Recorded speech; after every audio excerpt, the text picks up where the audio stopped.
participar. Cuando hace una semana me llaman por teléfono desde la universidad el compañero, me dice: Miguel, ¿te quieres venir a una jornada que creo que tenéis mucho que decir de urbanismo? Pues yo le dije que sí sin pensarlo, es decir, sin comentarlo con nadie ni nada, directamente que sí, porque veo una situación muy importante y un momento fundamental y crucial a nivel urbanístico y a nivel de esta comarca que no podía desperdiciar para por lo menos hablar y que todos se lo escuchasen. Me ha hecho mucha ilusión cuando han llegado ver a muchas caras conocidas, a mis compañeros de Diputación de Granada, me hace muchísima ilusión tenerlos por aquí, a un equipo de arquitectos estupendos y con una experiencia espectacular, Lola, y Jesús, Ángel, todos, que sin yo decirles nada, viendo la jornada han cogido el coche y han venido corriendo porque no sois conscientes de la importancia y de la relevancia del momento que estamos viviendo a nivel de todas las esferas, desde el urbanismo, desde el medio ambiente, desde el paisaje, desde el territorio, desde el económico, social, cultural. Y es un momento que tenemos que tener muy claro dónde estamos y qué es lo que tenemos que hacer. Voy a intentar sintetizar lo más que pueda, ir a la almendrilla, como quien dice, en el ámbito urbanístico, de dónde estamos. Nosotros venimos de un lenguaje LOUA. ¿Os suena a todos la LOUA? La LOUA es la Ley de Ordenación Urbanística de Andalucía. Es un texto que duró más de casi 20 años en Andalucía y ahora tenemos que cambiar el chip. Ahora tenemos que hablar un lenguaje nuevo, un lenguaje lista. La lista sale en el 2021, no es algo nuevo, estamos en 2025, pero claro, como los tiempos son geológicos, aprovechando el contexto, pues tardamos mucho en el reciclaje de tanto los técnicos de todos los ayuntamientos como los propios alcaldes, como los propios técnicos de la Comunidad Autónoma y de Diputación de Granada. Les cuesta mucho trabajo el reciclaje al nuevo idioma, es decir, uno se ha formado y se ha criado en LOUA y le cuesta mucho trabajo. La LOUA y la lista se parecen como un huevo y una castaña, no se parecen en nada. Y la LOUA se entiende y el cambio se entiende si hacemos un recorrido rápido de cómo hemos llegado al urbanismo que tenemos. Entonces, esto que veis aquí en la pantalla, que no sé si se ve muy bien, es un... Me voy a levantar. Esto es un mapa, un plano militar, es que se ve muy chico y yo lo voy a leer, ¿vale? Un plano militar del Llano de Barcelona de mediados del siglo XIX. La revolución industrial, imposibilidad de crecer extramuros. Esto que veis aquí no lo he hecho yo, esto el redactor de la lista, el que gestó esta ley, fue el que me lo mostró y me lo enseñó. Y ya cuando lo entiendes y lo explica, tiene muchísimo sentido. El urbanismo se ha hecho aquí en España a cañonazos, y nunca mejor dicho. Este es un ejemplo, aquí, que no se ve muy bien. Este es un plano militar. Esto era Barcelona con una muralla y unos muros, y aquí hay unas semicircunferencias que veis, que son unas líneas aquí, aquí y aquí, y eso era el suelo no urbanizable. Así surgió el suelo no urbanizable en España. ¿Por qué? Porque era la zona donde no podía la gente vivir y construir, porque era donde pegaban los cañonazos y hasta donde llegaban los cañones para defenderse intramuros. Es decir, el urbanismo en España nunca ha pensado nada más que en la realidad social del momento. Se crea en ese concepto en Barcelona, se dice en una norma militar que no se puede construir y se crea la figura del suelo no urbanizable. ¿Qué sucede después? Después decimos, bueno, pasamos del concepto de que ya son ciudades compactas defensivas y tenemos las ciudades tan compactas que no cabemos. Y ahora se dice, bueno, ¿y qué tenemos que hacer para poder vivir dentro de las ciudades? Pues se aprueban otras normas urbanísticas, otra legislación distinta y empiezan las grandes reformas interiores de los núcleos y se hacen propuestas de Cerdá, que era un urbanista muy bueno, donde se vacían y se oxigenan los núcleos. Claro, si no hemos podido crecer extramuros, hemos crecido intramuros, estamos colmatados por viviendas, son callejuelas, la Gran Vía de Granada. Esto que veis aquí es Granada. Esto es la Gran Vía de Granada. La Plaza de Toros estaba aquí. Esa es la Gran Vía. ¿No notáis en este paisaje, en esta escena que estamos mostrando aquí, algo espectacular, que es cómo se abre en mitad de la ciudad, cómo se corta para oxigenar. ¿Por qué se hace eso? Por las enfermedades.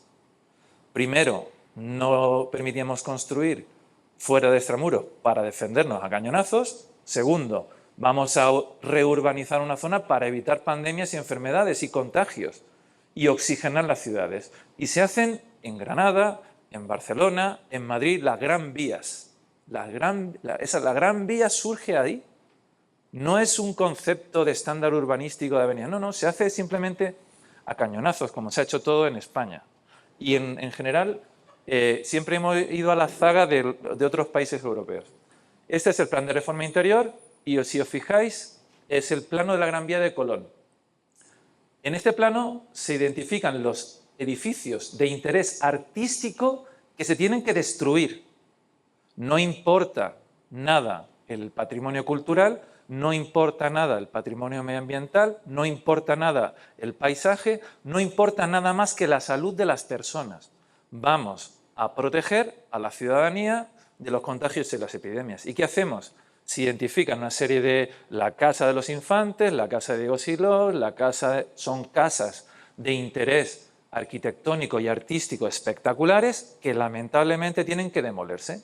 Y Cerdá lo identifica y así se hace. Esto es el primer plan urbanístico que hay en Granada. Plan de ensanche de Granada para abrir la Gran Vía. Esto es Cerdá cuando dice, bueno, ya no hay guerras, ya no hay cañonazos, vamos a empezar a crecer. No se tiene en cuenta nada, no se tiene en cuenta el medio ambiente, no se tiene en cuenta el paisaje, no se tiene en cuenta criterios de ordenación, no se tiene en cuenta nada. ¿Cómo se sigue desarrollando urbanísticamente? Eficiencia del suelo. Vamos a hacer crecer fuera extramuros, programamos cómo queremos que sea el desarrollo urbanístico. Pues, si te fijas, esto es intramuros, la foto que hemos visto antes, ¿vale? Y esto es cómo vamos a ordenar. Dice, yo no quiero calles estrechas para que enfermen barrios y barrios de gripes, enfermedades, difteria y todo eso. No, yo lo hago, me expando para evitar contagios y tener una salud.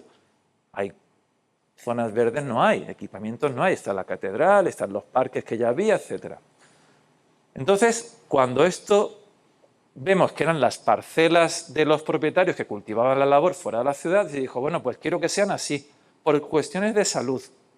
Y se dice lo que es el planeamiento urbanístico. Ahí sale. Vamos a planificar el suelo no urbanizable que ya se puede urbanizar. Pues ¿cómo planificamos? Planificamos así, creando esas manzanas y transformamos la realidad. Aquí ya se empieza a ser consciente de que se transforma la realidad de las cosas. Se empiezan a transformar lo que antes son una zona de campiña donde cultivaban en esto que se transformó Barcelona. Entonces, si os dais cuenta de la evolución, pasamos de esta propuesta extramuros a esta gestión, a esta realidad. Sanitariamente está muy bien, en su momento, pero esto es un urbanismo obsoleto, que se hace a cañonazos, para afrontar problemas que en cada etapa de la historia se han ido surgiendo. Entonces, reflexionando, el urbanismo se ha hecho siempre a toro pasado. Hemos legislado a toro pasado. Hemos afrontado los problemas según han ido surgiendo. Surgió la ley del suelo del 56, que no se preocupaba por nada más que por lo que estoy explicando. Después la ley del suelo del 75, texto refundido del 76, crea conceptos como cesiones, espacios libres, zonas verdes, unos pequeños estándares le llamaba.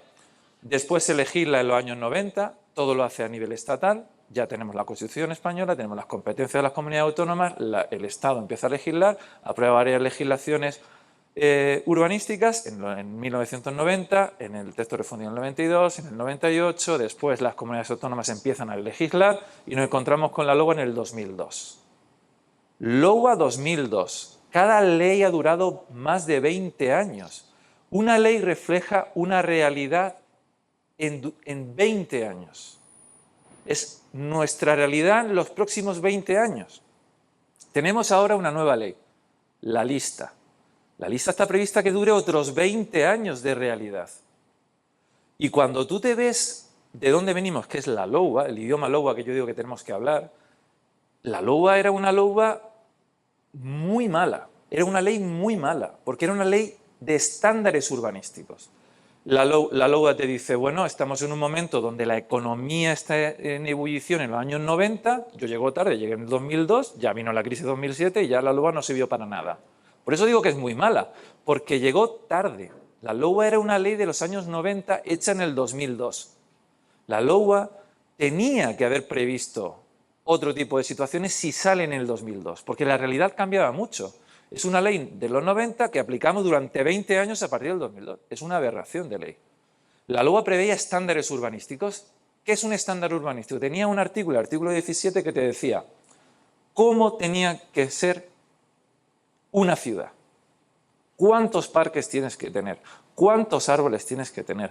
¿Cuántos aparcamientos? ¿Cuántas dotaciones? ¿Cuántos equipamientos? Y decías tú, bueno, a mí que me digan que yo aquí en la Calahorra tengo que tener una avenida con tantas plazas de aparcamiento y tantos árboles, o que yo en la costa o en Almería tenga que tener árboles o tenga que tener espacio libre, zonas verdes, ¿qué zonas verdes tengo que tener yo aquí si estoy rodeado de zonas verdes? ¿Por qué tengo que tener tantos aparcamientos si no tengo movilidad, no tengo demanda? ¿Por qué tengo que tener tanta vivienda protegida si tengo población envejecida? La LOA transformó la realidad cultural, económica, ambiental y paisajística de la realidad a un estándar. Quiso que todos fuésemos iguales en derechos, en obligaciones y en realidades. Eso es una ley de los años 90. ¿Por qué? Porque en los años 90 había que proteger contra el especulador urbanístico que desarrolló Torremolinos y desarrolló toda la costa andaluza y se metió en las grandes ciudades. No, en Andalucía no hay mismas realidades. En la Alpujarra no estamos igual que estáis en Sevilla, ni en Málaga, ni en Almería. Se aprendió. Se dijo, la LOA es mala, pero tardamos 20 años. 20 años. ¿Cuántos planes generales hemos hecho en esa época? Con la ley de los años 90, que legisló el Estado, se sacaron muchísimas normas. Aquí hay muchos alcaldes, mucha gente de ayuntamientos. Muchísimas normas. Esas normas atendían a realidades. Ahora sale una LOA, sale la LOA y ¿cuántos planes se aprueban? Ninguno. Ninguno. 15 años, 16 años, 14 años. Aprobación inicial, otra vez, otro avance, otra inicial. El alcalde, la competencia. La Junta de Andalucía es la que decía y quitaba, ponía y dejaba de poner. No os voy a aburrir con problemas con cultura, medio ambiente, con confederación, con carreteras, todos los problemas que tiene un plan. Ese escenario ha cambiado. Esta pequeña introducción que he hecho es para ver cómo hemos llegado hasta aquí. ¿Y qué dice la lista? Me equivoqué. Yo siempre a la lista la llamo la ley de la redención. Por dos motivos, porque admite su error y vuelve a una sistemática que ya se venía estableciendo en los años 70. Las áreas de transformación urbanística, estas famosas que pone en la lista, que no sonarán a algunos y a otros sí, eso no se inventó ahora, eso viene de los años 70. Porque antes se hacían buenas normas, con otras realidades. Entonces, ¿qué hace la lista? La lista dice, bueno, me equivoqué, no estamos en los años 90, no hay un boom inmobiliario aquí, tenemos una realidad única en cada pueblo de Andalucía. ¿Y qué herramienta utiliza? La realidad existente. La lista, el pilar fundamental de la ley, tal y como lo pone en su exposición de motivos, es ¿qué soy yo? Y en lo que soy tengo mi cultura, el territorio, mi paisaje. Y entonces, yo cuando me la leí dije, ostras, ¿qué es el paisaje? Porque yo llevaba toda mi vida, y compañeros en urbanismo también, no sabíamos lo que es el paisaje. no teníamos ese conocimiento del paisaje. Y estos dos señores que están aquí nos dieron una formación espectacular, porque un equipo brutal que forman y tiene una capacidad de síntesis y de ponerse al nivel que teníamos, que era muy bajo, para hacernos entender el paisaje, bestial. Y entonces entendimos qué es el paisaje. La lista parte de qué eres, cuál es tu paisaje, qué realidad tienes, cuál es tu paisaje urbano, cuál es tu paisaje rústico, qué eres tú. Y sobre eso trabaja. Y os lo voy a explicar muy fácilmente. Esto que os he dicho antes de los estándares urbanísticos, de las ciudades con la LOA, pues ahora que te dice la lista, te dice, bueno, si tú eres una plaza, un parquecillo y un colegio, como mínimo sigue siendo eso, porque esa eres tu identidad, ese es tu pueblo. Como mínimo, que tú quieres mejorar y transformar tu realidad y tu paisaje y tu entorno, lo podrás hacer con tus instrumentos que yo te pongo en la mano. Pero yo no te obligo a transformarte en otra cosa que no eres.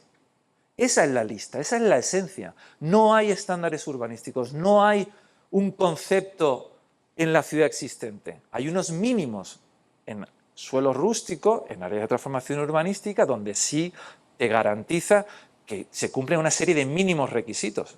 Espacios libres permeables, aparcamiento, pero no te define tu ciudad. Tu ciudad la define quién eres tú. ¿Qué estándar tengo que ceder? Por ejemplo, yo voy a desarrollar un suelo dentro de mi núcleo urbano. Voy a transformarlo. ¿Qué cesiones tengo que hacer? Pues tendrás tú que calcular las cesiones acorde a cómo es tu suelo urbano. Y no ceder ni un metro más para seguir siendo lo que eres.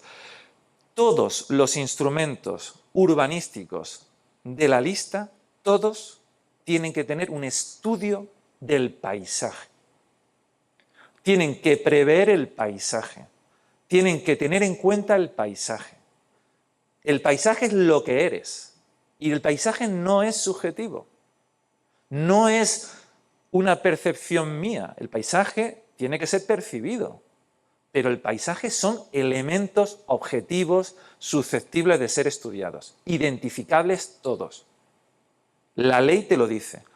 Cuando empezábamos las jornadas y nos preparábamos en Diputación de Granada para todo esto, decíamos, no es que no tenemos una ley de paisaje en Andalucía, tenemos la ley catalana, nos falta la ley del paisaje, yo soy licenciado en Derecho, yo necesito una ley que me diga qué es el paisaje, cómo se define, cómo se estudia, cómo se identifica, cómo se hace, cómo se pone en un plan, y lo informo. No tenemos ley. Pero es malo no tener ley porque la lista y su reglamento que lo desarrolla, que el reglamento es el libro gordo de Petete, que tiene muchísimos artículos, la lista sí define, sí legisla. Es la primera ley en Andalucía que expresamente dice, os doy esto, vuestro, para que los municipios no perdáis vuestra identidad, en ningún nivel. Y os defino qué es el paisaje. La ley define qué es el paisaje. En una ley. Eso no se había hecho en Andalucía de una manera tan clara. Y define una herramienta, los catálogos del paisaje. Y para la propia Junta de Andalucía, esta ley que incorpora lo que es la ordenación del territorio, lo define claramente. Entonces, esa definición de ley que tiene ahora mismo la lista es muy corta, pero es muy clara. Dice, a los efectos de esta ley, de acuerdo con el Convenio Europeo del Paisaje, que ha citado Miguel Ángel antes, cualquier parte del territorio tal como la percibe la población, cuyo carácter sea el resultado de la acción, la interacción, factores naturales, humanos o ambos. Lo que soy. Te lo dice la propia ley. La propia ley. Y te define los catálogos del paisaje que va a hacer la Junta de Andalucía. La ley funde, esta lista funde la legislación en materia de ordenación del territorio y la legislación urbanística en un solo texto, porque tienen que ir de la mano. Y para la Junta de Andalucía dice, yo voy a hacer catálogos, y el reglamento desarrolla qué contenido va a tener un catálogo, qué debe tener, qué debe contemplar, quién lo aprueba, qué efectos tiene y te lo dice la ley. Los instrumentos urbanísticos, todos los instrumentos urbanísticos, no los planes generales, un estudio de ordenación, un plan especial, todos los instrumentos tienen que tener en cuenta a nivel técnico estos catálogos del paisaje. ¿Por qué? Porque la Junta de Andalucía, cuando hace un catálogo del paisaje, no os creéis que hace un catálogo de la Calahorra, de Freira, no. La Junta de Andalucía hace un catálogo a nivel andaluz, a una escala andaluza, que tú no puedes utilizar. Y te dice a ti, ayuntamiento, tú tienes competencias para hacer tu propio catálogo. Cataloga tu paisaje en tu pueblo, tu realidad. ¿Por qué quiero catalogar? Porque lo ha dicho antes Miguel Ángel. Ha dicho una cosa que es muy importante. Las unidades del paisaje. Los planes urbanísticos tienen que definir unidades paisajísticas en los pueblos. ¿Qué es una unidad paisajística? Una zona donde defino lo que soy. Después la podré valorar de una forma u otra, podré darle un valor, pero tengo una unidad paisajística clara aquí. ¿Por qué es fundamental que todos entendamos esta nueva percepción del urbanismo? Porque el urbanismo está para preservar lo existente, para transformar lo existente, para avanzar, pero de la mano de un análisis del paisaje. Es espectacular la Carta del Paisaje que se ha firmado con el Geoparque de Granada. Es espectacular que estemos aquí hablando de esto. Es espectacular que haya dicho que se van a hacer unidades paisajísticas de todo el ámbito del geoparque a la escala de unidades paisajísticas. Eso es bestial, porque claro, los técnicos municipales están en sus ayuntamientos y dicen, bueno, y yo, vale, muy bien el paisaje, pero yo tengo que formar una licencia urbanística. ¿Y por qué digo que los técnicos lo tienen complicado para informar una licencia urbanística? Porque si tú te lees la ley, llega a unos niveles donde prima el paisaje por encima de muchas cosas. Prima el paisaje. Por ejemplo, en suelo rústico. Vamos a ponernos un ejemplo. Las granjas de cerdos, plantas de biogás, aerogeneradores, placas solares, cría intensiva de pollos, lo que queráis, que tenéis muchos problemas, muchas historias. Pues todo lo que dice la ley es para que desde el paisaje afrontéis todos esos problemas. Tiene varios artículos, dice, toda actuación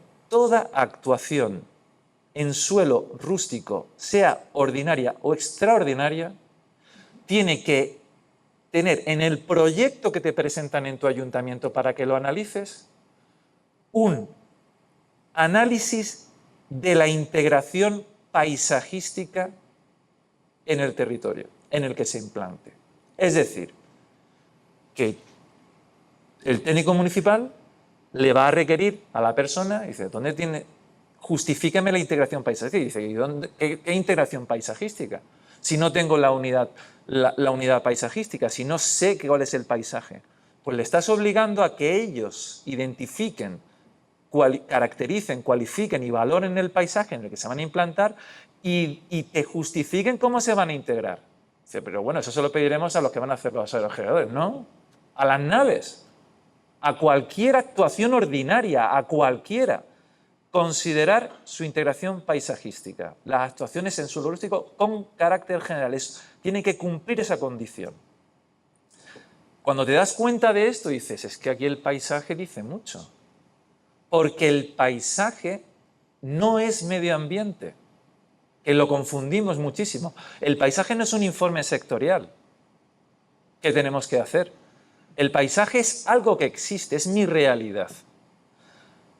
Cuando te dice a ti la ley después que cualquier actuación tiene que valorar todas las alternativas posibles para generar el menor impacto, cualquier actuación en suelo rústico, y que cualquier actuación en suelo urbano tiene que tener un estudio del paisaje urbano en el que se integra, te encuentras con que, no sé si hay muchos técnicos municipales, sé que hay alguno. ¿Qué hace el técnico municipal? Me presentan una actuación en rústico o una actuación en urbano. Yo no sé cuál es mi paisaje, no lo tengo. Sé que tengo cosas, sé que veo allí un castillo, sé que veo un cerro, sé que veo un cultivo, sé que tengo una tipología de viviendas, pero no lo veo. No percibo cómo informo yo una licencia urbanística desde esta óptica que ahora me obliga la ley, de una manera tan clara. Pues para eso está el trabajo, que es brutalmente importante, que lo percibamos así, que se asume en principio desde el geoparque. El geoparque apuesta por poner encima de la mesa esas unidades paisajísticas con todo lo que Juan os exponga después de ese trabajo de análisis, de identificación sobre todo, encima de la mesa, para que vosotros tengáis una herramienta con la que trabajar. Y yo iría más allá. Un buen mapa del paisaje del geoparque es a una escala de trabajo municipal, es fundamental para que hagáis los instrumentos de planeamiento urbanístico, para que informéis cualquier proyecto en suelo rústico, para que aprobéis una nueva transformación en vuestros núcleos urbanos. Porque ¿cuál es mi límite para transformar mi pueblo? La lista te lo dice. No te voy a limitar nada. Quiero que crezcas lo que tú puedas crecer y lo que quieras crecer. ¿Cuántas alturas puedo cambiar en mi pueblo? ¿Cuántas viviendas puedo meter en mi pueblo? En suelo urbano. Suelo urbano. Pues dice la Junta, las que tú quieras. ¿Por qué? Porque la competencia ahora es tuya. Es la primera vez en la historia de la democracia que se le da la competencia urbanística plena a los ayuntamientos en suelo urbano. Los instrumentos de planeamiento los aprueban los ayuntamientos en suelo rústico y en suelo urbano. En suelo urbano, la Junta podrá informaros un instrumento de planeamiento. Dice, no, desfavorable el informe de urbanismo de la Junta porque consideramos, pero no es vinculante ese informe. Yo puedo decir que según mi competencia y mis criterios, he adoptado esta alternativa. Y yo lo apruebo. En suelo urbano soy yo, por primera vez. Y el experimento, hay otras comunidades autónomas que están pendientes, donde están a expensas de qué va a pasar aquí, porque Andalucía es puntera ahora. Hemos pasado de sacar una ley de los años 90 al año 2000 a ser punteros. ¿Y en suelo rústico? Pues en suelo rústico la competencia también es municipal. Pero la Junta de Andalucía, como tiene competencias en materia de ordenación territorial, sí es donde te hace un informe que te puede venir desfavorable. Con esto, ¿qué os quiero hacer ver? Que el límite a vuestras decisiones como ayuntamientos, administraciones, a cualquier decisión os la da la realidad que sois. ¿Cuántas alturas puedo tener? Tienes el límite de tu realidad. Tú no puedes romper tu realidad sin justificarlo. ¿Puedo crecer y poner unas edificaciones que rompan en la escena y el paisaje? Puedes hacerlo también. Pero ahí tú tienes que, cuando cualificas el paisaje que tiene y lo valoras, tendrás que justificar que sus valores no priman por encima de otros valores que tienes para tomar las políticas y decisiones urbanísticas. Todo esto es fundamental partir desde el análisis de lo que tengo y lo que soy. Y lamentablemente ninguno de los que estamos aquí lo sabe, porque ninguno tiene unidades paisajísticas elaboradas en sus pueblos, porque nosotros en Diputación no las tenemos. Ninguno tiene hecho el trabajo que se está haciendo ahora desde el geoparque. Tenéis una suerte ingente, bestial, que ojalá se extendiese a toda la provincia de Granada, de poder contar con un equipo que se va a dedicar precisamente a eso. Sí, que venimos por el geoparque, que es el elemento vertebrador y fundamental en todo esto, y esencial. Y hay que apostar porque ese trabajo se concluya. Y tenéis que estar orgullosos de ser partícipes de esto en este momento donde por primera vez os dan la competencia. Porque yo puedo frenar un huerto solar que aparece en la entrada de mi pueblo. Estas son mis directrices en mi pueblo. Este es mi catálogo paisajístico que yo he aprobado en mi pueblo. Un catálogo que se aprueba como un instrumento complementario, con un procedimiento muy rápido que apruebo yo, con participación de mis vecinos. y yo digo qué es para mí importante, y si la entrada de mi pueblo quiero que sea una escena que perdure en el tiempo, yo tengo herramientas para evitar que ahí se implante un parque de placas solares. Porque lamentablemente, para la lista, que hace muchas cosas buenas, también hace algunas cosas muy agresivas. Es lo mismo un olivo que una placa solar. Es muy duro, pero así es. Habla de usos ordinarios. Para la lista, plantar olivos es como poner placas solares. Y tenemos casos donde se están cercando municipios en parcelas colindantes a base de placas solares, aerogeneradores, etcétera. Canteras, que también son usos ordinarios. Pues yo tengo herramientas rápidas para afrontarlo. El paisaje. Puedo aprobar un plan especial, puedo aprobar un catálogo, puedo aprobar una ordenanza de integración paisajística. Obligar.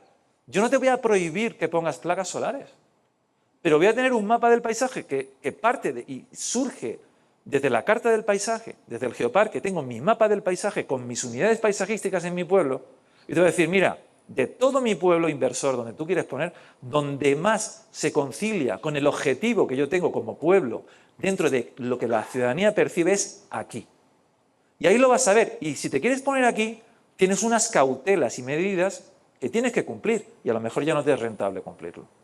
Yo puedo preservar suelo, el suelo rústico preservado desde el paisaje, y lo dice la lista y lo dice el reglamento. Suelo preservado municipal por interés paisajístico.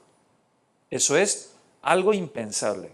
Entonces, yo os animo a que participéis, que empujemos todos en esta propuesta del geoparque, esta apuesta tan grande que está haciendo la Diputación de Granada, porque todos en vuestros pueblos tenéis problemas diariamente con ese miedo de llega gente de Barcelona a invertir en mi pueblo, a ponerme una granja de cerdos, que genera unos impactos ambientales, pero que el paisaje no es medio ambiente. El paisaje es otra cosa, es lo que yo soy. Y me va a transformar lo que yo soy. Y yo no quiero ser un nido de camiones, de vertidos, de humaredas, donde se me asocie a un negocio cárnico intensivo, que huele muchísimo, porque el paisaje es olor, el paisaje es sonidos, el paisaje es vista. Eso es lo que hay que conseguir. ¿Y eso cómo se hace? Sabiendo identificar qué soy, caracterizando lo que soy, qué características tiene, cualificándolo. Esto es lo más importante.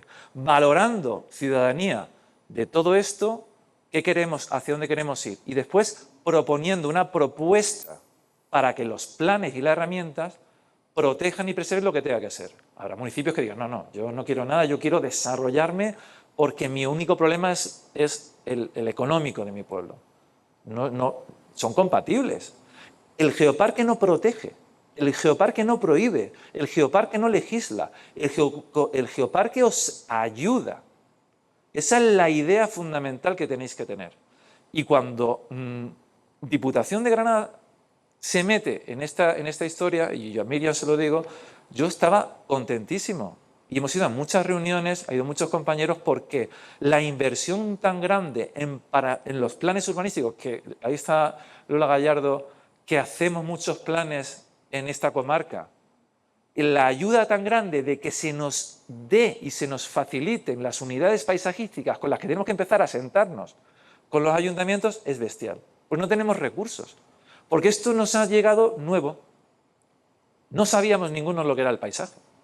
Esto es nuevo, pero es la piedra angular que le da como herramienta a los municipios. Y desde aquí se trata de ir trabajando, de ir formando a los técnicos municipales a que sean capaces de comprenderlo. De que no estamos hablando de informes ambientales, que no estamos hablando de proteger, preservar y prohibir.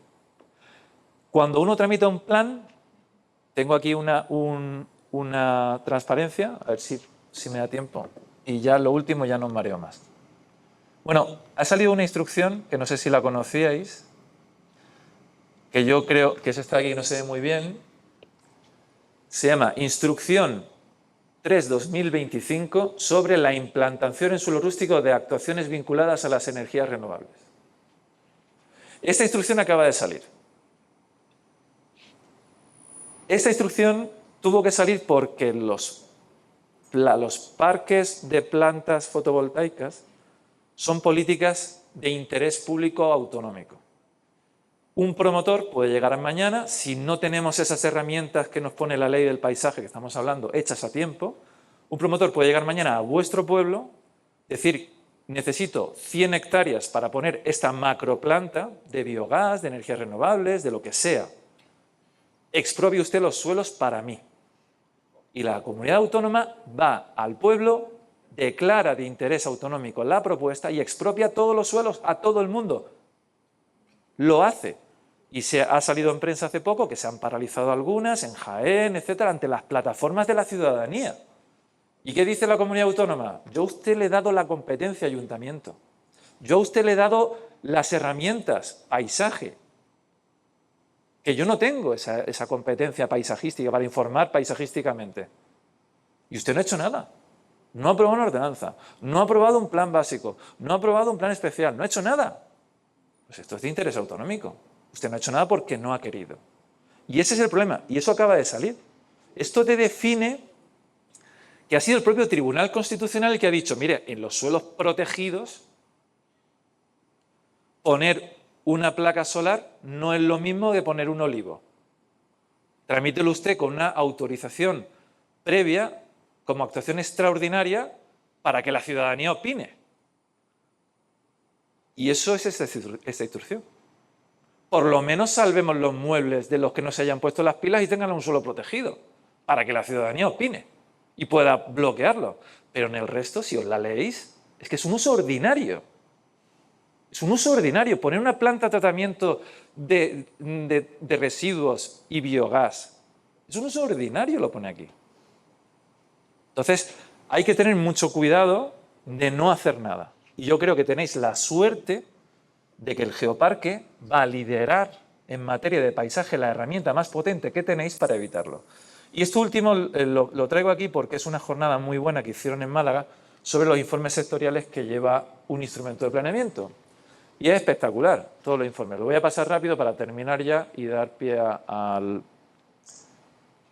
De todos los informes que tenemos aquí, previos al inicio, durante la tramitación, información sobre ferrocarriles, puertos, costas, aeropuertos, contaminación de infraestructura, toda la tramitación, si tú te lo lees y lo desglosas, aguas, defensa, telecomunicaciones, red eléctrica, ordenación del territorio, ninguno es del paisaje. Porque el paisaje pasa de ser un informe sectorial a ser un documento urbanístico. El estudio paisajístico se incorpora en los planes y está en los planes y ahí tiene que estar. Porque es algo que no te puede dar un tercero. No te puede dar un estudio paisajístico la Junta de Andalucía, porque es la percepción de la ciudadanía del pueblo en el que se aprueba el plan el que te da esa valoración a los elementos de las unidades paisajísticas. Por eso no puede estar en informes sectoriales, porque eres tú mismo ayuntamiento. Y el Geoparque y lo ha dicho, ha sido muy ambicioso cuando lo has dicho, porque decir que se iban a dar todas las unidades paisajísticas del ámbito del Geoparque con 47 municipios, yo necesitaría 3 vidas para poder hacerlo. Y nosotros en Diputación encantados de que lo hagáis y lo consigáis.